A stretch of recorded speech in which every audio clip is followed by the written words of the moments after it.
बख्शावर में दोबारा नथा अगवा थियल गोला बिरादरी जे टिनि मुग़वियुनि जी बाज़ियाबी ऐं बदअमनी ख़िलाफ़ गोला बिरादरी जे सरदार कठ घुराए वरितो। ज़िले कश्मीर कंदकोट में धाड़ेल राज क़ाइमु थी वियो आहे। बख्शापुर थाणे जे हद मां गोला बिरादरी जा टे नौजवान आमदीन गोलो, अब्दुल गफ़ार गोलो, ग़ुलाम अब्बास गोलो जे अगवा वाक़े ख़िलाफ़ ऐं कर थियल बदअमनी ते सरदार मोहम्मद सलाह खान गोलो बिरादरी जो कठ गोला हाउस ज़ुरगढ़ में घुराए वरितो, जंहिंमें सिंध, बलोचिस्तान ऐं पंजाब में रहंदड़ गोला बिरादरी जे माण्हुनि वॾी तइदाद में शिरकत कई। इन हवाले से गोला बिरादरी के गजण के खिताब कंदे सरदार मोहम्मद सलाह खान गोलो चयो त असांजी बिरादरी शरीफ ऐं मेहनत कश है।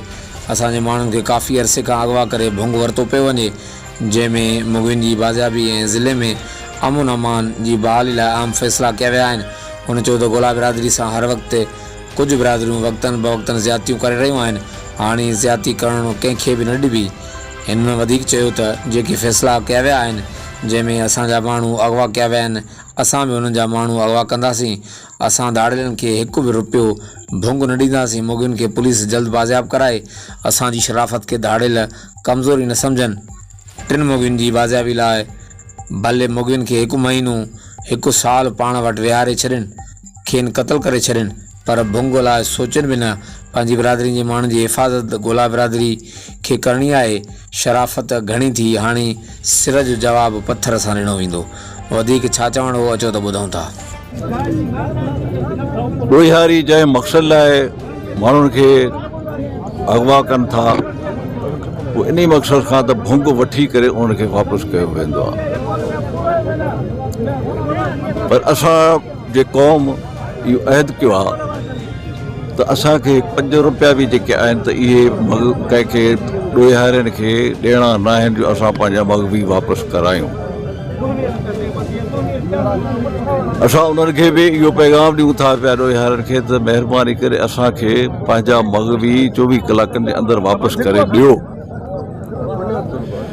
इन ख़ुशफ़हमी में, इन इंतज़ार में तव्हां न हुजो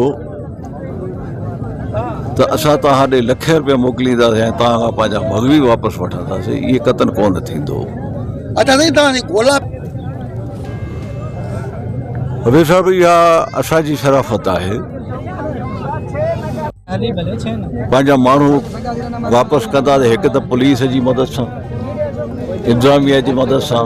अगरि पुलिस ऐं इंतज़ामिया जेकॾहिं मदद नथी करे असांजा माण्हू वापसि कोन था थियनि त पोइ इहो ई करिणो पवंदो जेको असां सां थिए थो।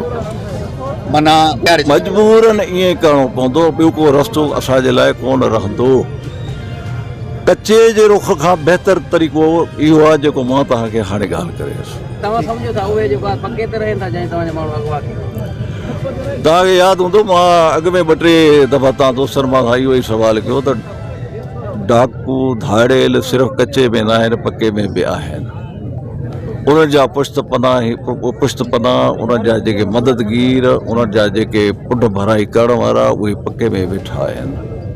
अॼु बि जेकॾहिं तव्हां नज़र फेरायो, तव्हां बाक़ाइदे नज़र फेरायो त तव्हांखे उहे सभु चेहरा तव्हांजे साम्हूं ईंदा।